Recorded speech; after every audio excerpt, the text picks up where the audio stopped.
Senador Marcos Durval diz que estão tentando denegrir sua imagem por causa das provas do dia 8 de janeiro sobre a invasão do Congresso e espera Pacheco autorizar a CPI para mostrar as provas de prevaricação e todos os nomes dos envolvidos.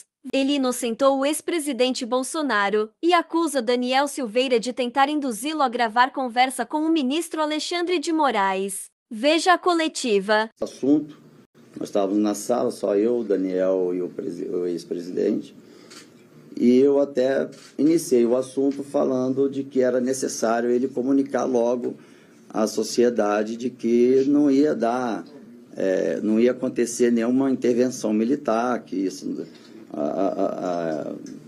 quer dizer, a Constituição, né, não permite isso, e que tirasse aqueles brasileiros que estavam ali já em sol, chuva, crianças, idosos e tal. Mas ele falou para mim ele falou assim, senador, eu fico preocupado, qualquer movimento que eu faço, pode ser que o ministro Alexandre entenda que eu estou incentivando, ou que fui eu que dei a motivação para os brasileiros estarem ali, então eu prefiro não me envolver e tal. Eu falei, tá bom, então... Mas eu acho que não é uma situação que eles estão lá, que se você puder falar, eles saem e... Bom, mas ele não quis, exatamente por isso, de acharem que era ele que estava conduzindo alguma coisa nesse sentido, e não era. Aí o Daniel Silveira começou, então, a fazer a explicação de porquê, então, do ter sido chamado. E aí ele falou, como você está tendo um acesso frequente com o ministro Alexandre de Moraes, eu achei estranho até ele ter essa informação, porque eu nunca tornei público, porque exatamente do trabalho de inteligência, a gente queria te passar uma missão que pode salvar o Brasil. Aí quando ele falou, pode salvar o Brasil, eu falei, pronto, é algo que é muito maior do que eu esperava, e fiquei atento. E aí ele começou a explicar. A ideia seria, eles colocariam o equipamento de gravação, teria um veículo já próximo ao STF, captando o áudio, e eu nessa reunião com o ministro Alexandre, eu conduzindo para ele falar que em alguns dos processos dele, ele ultrapassou a linha da Constituição. E aí eu disse de pronto que eu não iria fazer isso, né? Não iria fazer esse tipo de ação, porque eu falei, olha, presidente, e Daniel, isso é ilegal. Para fazer isso, para gravação, você tem que ter autorização do juiz, porque ele não pode nem, ele tem até o direito de nem escutar, né? E eu não vou me envolver nisso, algo que possa ser na linha não da legalidade. Mas eles disseram que, Daniel, desculpa, não eles não, Daniel, o presidente estava escutando junto comigo, ao mesmo tempo que o Daniel falava. E aí o Daniel falou assim, não, mas aí nós vamos, já tem uma equipe que já estaria preparada para poder ir para a mão de não sei quem, que tornaria a gravação de uma forma como se iria ser legalizada. Para eu não ficar ali sendo pressionado, e eu pensando que eu precisava reportar isso quanto mais rápido para o ministro Alexandre de Moraes, eu disse que iria pensar. E aí, durante todo esse processo, o presidente estava em silêncio, quem falava era o Daniel, e falou, eu vou pensar e depois eu faço o contato. E aí, despedimos, o presidente, obrigado por ter vindo e tal, despedimos. Então não houve, o que eu acho que saiu na imprensa, que o presidente me coagiu. Isso foi ontem, eu já prevendo por conta do meu trabalho de levantar o que aconteceu dia 8 de janeiro, e eu estou sozinho nesse processo de investigação de quem realmente foram, não os que quebraram, que isso a Polícia Federal já está fazendo, mas os que prevaricaram. Então eu fiquei já ciente que em algum momento alguma coisa ia acontecer para me colocar numa situação a qual eu poderia perder minha credibilidade, minha honra. E a gente fala, quando você não consegue derrubar o argumento, você derruba o argumentador. Então, fui direto no ministro Alexandre e reportei. Não, desculpa, peguei o voo, fui para Vitória, mandei uma mensagem para ele no aeroporto, para o ministro, dando mais ou menos o que foi a conversa, e perguntei quando é que o ministro estaria de novo em Brasília. Ele falou que seria numa segunda ou numa terça. E então eu voltei a Brasília, se não me engano foi numa terça-feira, nós nos encontramos lá no STF, e eu relatei para ele o que eu estou relatando para vocês, nada mais, nada menos do que eu estou relatando para vocês. O ministro ficou surpreso, né? Ele é muito introspectivo, não é de falar, então ele olhou para cima e balançou a cabeça do tipo, né, não acredito que era para esse motivo. E eu falei, ministro, estou liberado? Não, tudo bem, está liberado. Ele estava lá na sessão, e dali eu parti aqui para o gabinete. E quando aconteceu o vazamento do tal documento, eu não tive nem conhecimento desse documento, né, porque me perguntaram desse tal documento, já planejando uma tentativa de golpe de Estado. Ninguém nunca me comentou sobre isso, não tinha conhecimento nenhum, e nem foi citado nada desse tipo lá. O que ficou muito claro para mim era o Daniel tentando achar uma forma de não ser preso de novo, porque toda hora ele descumpria todas as ordens do ministro. Então, ele acabou... ficou muito claro que ele estava num movimento de manipular e ter o presidente comprando a ideia dele se um senador aceitasse a missão. Então, do tipo assim, vou trazer um senador, se ele aceitar, você aceita? O que ficou bem entendido foi uma coisa nesse sentido. O senhor disse que foi usado ali o carro da segurança da presidência da República, o senhor foi até a Grande do Torto, que é a residência lá do presidente. Qual o nível de conhecimento que o ex-presidente da República tinha desse plano? Então, eu não sei, porque eu não questionei. Quando a gente trabalha na imagem de inteligência, a gente não pergunta muito.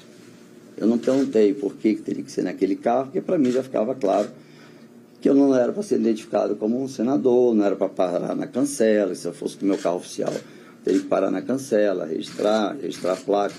Então, era alguma coisa no serviço da área de inteligência, e, no meu entendimento, seria relacionada ao acampamento.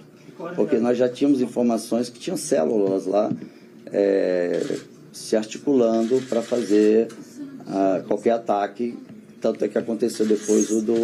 Senador, sobre o ex-presidente Jair Bolsonaro, em algum momento ele falou com o senhor disse não houve uma coação naquele momento, em algum momento posterior houve algum novo contato dele com o senhor? Não, o que ficou combinado, eu disse para eles o seguinte, para eles, né, eu ia me dar um tempo para pensar. Eu não falei não na hora para não ficar na insistência, porque estava claro o desespero do Daniel, porque ele é notória a quantidade de vezes que ele está descumprindo ou descumpriu as ordens do ministro Alexandre. Então estava claro que ele estava assim, depois eu acho que do relacionamento com o presidente, que ele estava tentando convencer nós dois de entrar nessa ação esdrúxula. Quando eu falei então que depois daria resposta, eu indo para o aeroporto, eu também reportei ao ministro, acabei de sair, estou indo para o aeroporto, estou quase atrasado, perdendo o voo. Perguntei quando é que ele estaria em Brasília, aí foi que ele disse que segunda ou terça-feira, que ele estaria em São Paulo, aí eu marquei. Quando eu falei então que depois daria resposta, eu indo para o aeroporto, eu também reportei ao ministro, acabei de sair, estou indo para o aeroporto, estou quase atrasado, perdendo o voo. Perguntei quando é que ele estaria em Brasília, aí foi que ele disse que segunda ou terça-feira, que ele estaria em São Paulo, aí eu marquei e vim para terça, para ter essa reunião somente com o ministro, e foi a hora que eu reportei. Mas quando na terça-feira, que foi quando eu dei a resposta para o Daniel, pelo celular dele, dizendo que eu não ia cumprir a missão. E esse print é que a Veja teve acesso, e a Veja me procurou para saber qual era o relacionamento, porque tinha um print do Daniel e a minha resposta dizendo que eu não ia cumprir a missão. E foi daí que eu já estava esperando, por conta dessa investigação que eu estou fazendo do 8 de janeiro, que eu sabia que alguma coisa ia ser construída na área de inteligência, e eu já tinha sido informado que alguma coisa estava para acontecer para tirar a minha reputação. Só eram vocês três ou o coronel Cid estava por lá? O senhor disse que o Daniel falou que já tinha uma equipe preparada para tentar legalizar. O que é? Legalizar o que exatamente? Essa escuta, porque você só pode ter escuta com autorização judicial. O juiz que autoriza, você não pode sair gravando.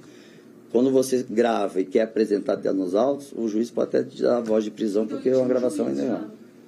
Ele não falou juiz, mas teria um grupo, uma equipe que já estaria para resolver isso. Não disse qual é a hierarquia e qual era a função. Houve alguma menção a GSI ou ao ABIN? Não.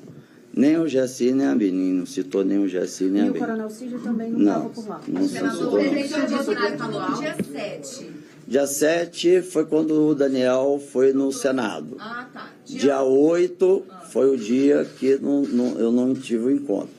Dia 9, que acho que é uma sexta-feira, vocês conferem, foi o dia que eu fui, então, foi na depois, reunião. então, daqueles atos. Porque dia 8 que eu estive Foi em dezembro. então. Dia 8 foi quando eu estive com o ministro. Tá. O senhor falou em Granja do Torto. Na ocasião, em dezembro, pelo menos, quem estava morando na Granja do Torto era Paulo Guedes. Não estava lá, não. Até porque eu nunca tive nenhuma das residências desse período todo, eu também nem sabia para onde eu estava indo.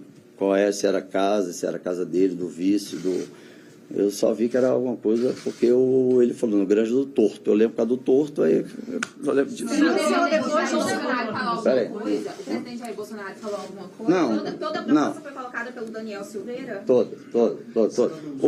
O presidente estava numa posição semelhante à minha, escutando uma ideia esdrúxula do Daniel Silveira. Não, ele não falou, o senador pensa, não falou nada disso. Por isso que quando saiu na imprensa que ele me coagiu, isso não confere. Mas não impediu Não impediu o Daniel. Assim, mas estava claro que era o Daniel desesperado por conta disso. Ele até tinha me comentado. Escutar um deputado desesperado planejando um golpe para gravar um ministro do Supremo e ficar calado? Isso cabe a ele, não a mim. Eu fiz o meu papel de não prevaricar. Eu fui e comuniquei ao ministro. Mas o Daniel também estava querendo manter o trabalho dentro do Congresso, sendo chefe de gabinete do senador Magno Malta. E ele estava achando uma maneira de ficar no Congresso, para poder ter ali o network dele, né, para qualquer coisa ele não ser preso. Mas a todo momento a preocupação dele é do ministro Alexandre prender ele de novo, porque ele sabia que estava descumprindo uma sequência de ordens do juiz. O senhor chegou a prestar algum depoimento sobre isso à PF ou do Supremo e apresentou essas trocas de mensagem, já protocolou isso de alguma maneira formal para essas investigações? O que eu fiz foi comunicar ao ministro Alexandre de Moraes e me colocar à disposição como testemunha, desde o dia que eu passei para ele essa informação, ministro Alexandre. Já foi convocado pela PF, não? Não, eu estou à disposição, estou esperando. É inevitável isso, claro que eu vou estar, eu tenho que esclarecer, lógico. E eu não fiz isso antes por conta de não expor o ministro Alexandre, exatamente por ser informações que a gente trata na área da inteligência. Se ele dissesse, então faça uma denúncia, ou ele pode ter inserido essa informação dentro do processo dele, eu não sei. São coisas que a gente não pergunta, né? Mas o que eu pude fazer, para não prevaricar, é reportar ao ministro que estava com o caso dele, do que estava acontecendo. O Daniel Silveira insistiu, o senhor voltou a falar com ele? Insistiu bastante. Quando eu disse que não ia cumprir a missão, eu até disse por conta da minha relação com outros países, como vocês podem ver que eu trabalho em outros países, e que isso iria conflitar bastante e o Brasil ia ter um prejuízo enorme, entrar numa recessão, numa miséria gigantesca.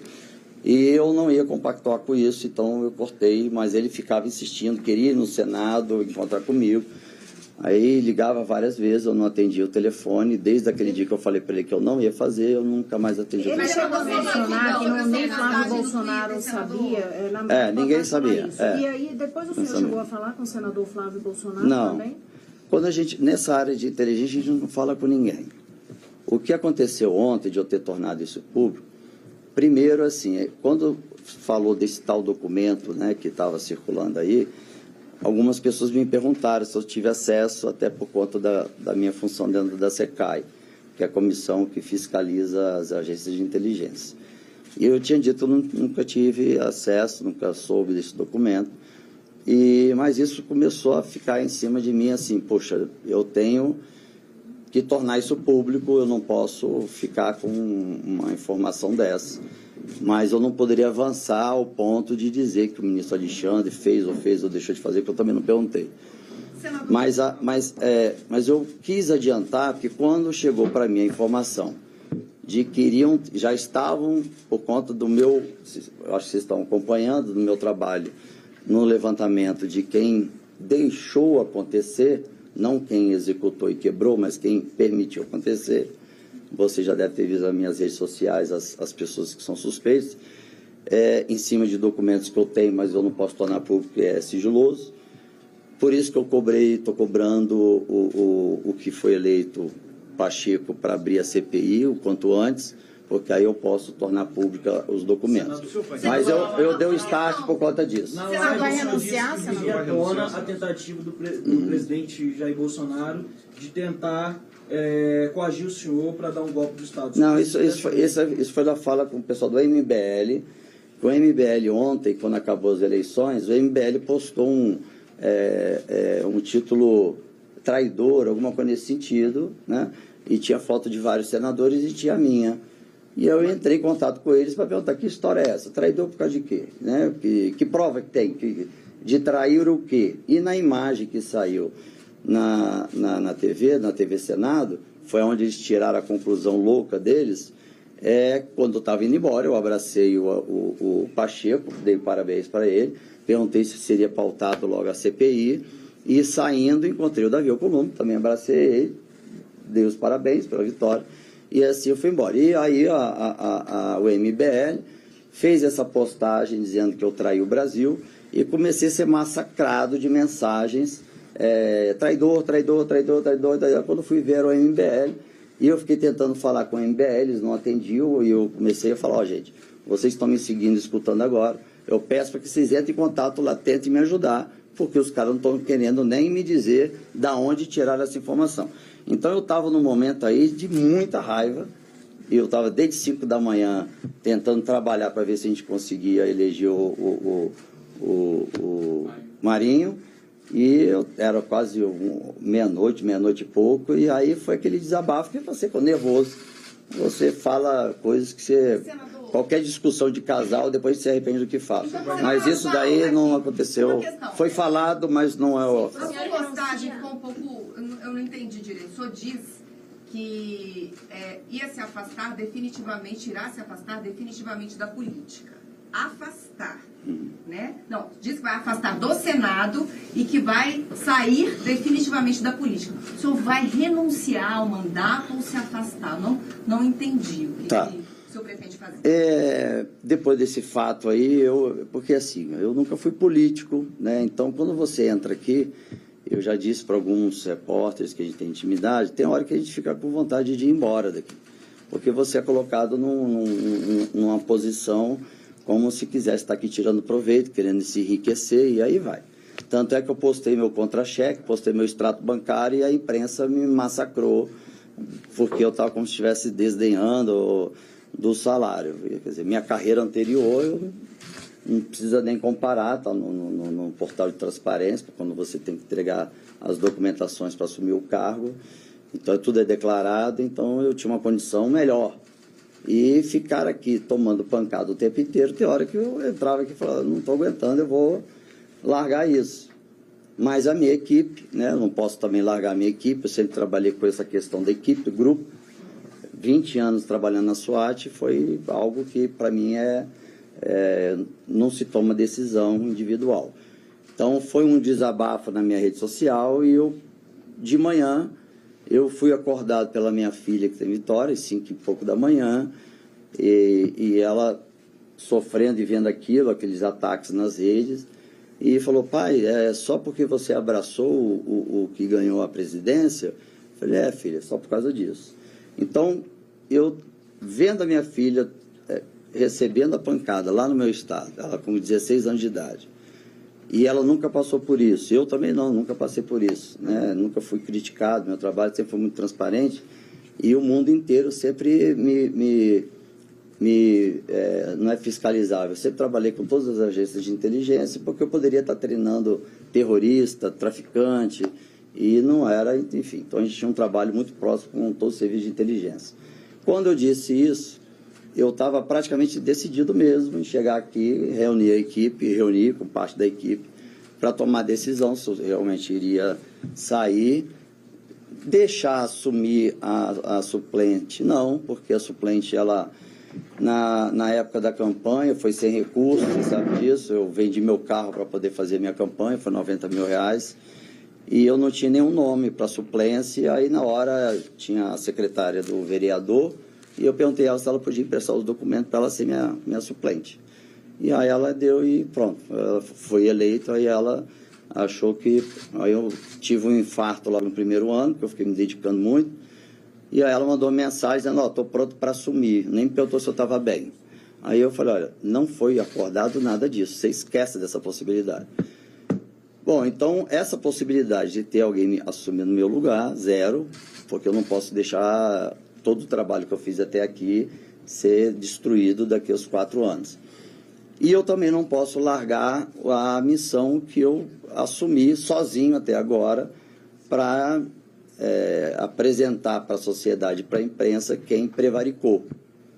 Claro que eu já tenho todos os nomes, tem bastante documento, mas só na CPI que eu vou poder tornar isso oficialmente, né, para vocês.